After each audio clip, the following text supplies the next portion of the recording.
Electronics. To increase value addition in the domestic electronics industry, I propose to remove the BCD subject to conditions on oxygen-free copper for manufacture of resistors. I also propose to exempt certain parts for manufacture of connectors. Chemicals and petrochemicals.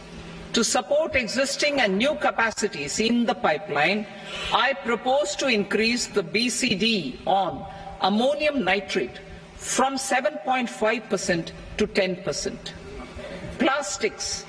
PVC flex banners are non-biodegradable and hazardous for environment and health. To curb their imports, I propose to raise the BCD on them from 10 to 25%. Telecommunication equipment.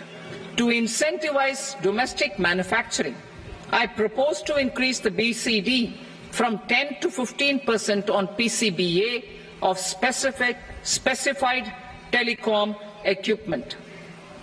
Trade facilitation. To promote domestic aviation and boat and ship MRO, I propose to extend the period for export of goods imported for repairs from 6 months to 1 year. I'll read that again.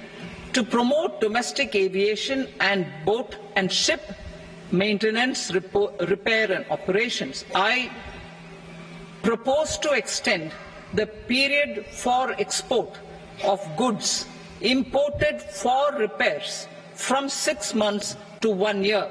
In the same vein, I propose to extend the time limit for re-import of goods for repairs under warranty from 3 to 5 years. I now move to direct taxes. We will continue our efforts to simplify taxes, improve taxpayer services, provide tax certainty, and reduce litigation while enhancing revenues for funding the development and welfare schemes of the government. It has been our endeavour to simplify taxation. We have taken a number of measures in the last few years, including introduction of simplified tax regimes without exemptions and deductions for corporate tax and for personal income tax. This has been appreciated by taxpayers. 58% of corporate tax came from the simplified tax regime in the financial year 22-23. Similarly, as per data available till now, for the last fiscal, more than 2/3 have availed the new personal income tax regime. Comprehensive review of the Income Tax Act. I am now announcing a comprehensive review of the Income Tax Act 1961. The purpose is to make the Act concise, lucid, easy to read and understand. This will reduce disputes and litigation, thereby providing tax certainty to the taxpayers. I will also bring down the demand embroiled in litigation. It is proposed to be completed in 6 months. A beginning is being made in the Finance Bill by simplifying the tax regime for charities, tedious rate structures, provisions of reassessment and such provisions, and capital gains taxation. Simplification for charities and tedious. Two tax exemption regimes. The two tax exemption regimes for charities are proposed to be merged into one.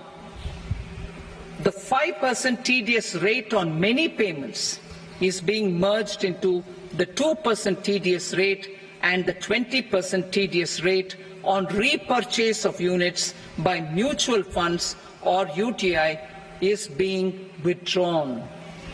TDS rate on e-commerce operators is proposed to be reduced from 1 to 0.1%. Moreover, credit of TCS is proposed to be given in the TDS to be deducted on salary. Further, I propose to decriminalize delay for payment of TDS up to the due date of filing statement for the same.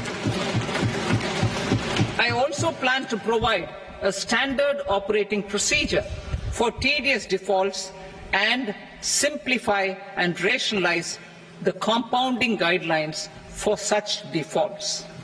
Simplification of reassessment. I propose to thoroughly simplify the provisions for reopening and reassessment. An assessment hereinafter can be reopened beyond 3 years from the end of the assessment year only if the escaped income is 50 lakh rupees or more, up to a maximum period of 5 years from the end of the assessment year. Even in such cases, a time limit of 6 years before the year of the search, as against the existing time limit of 10 years, is being proposed. This will reduce tax uncertainty and disputes.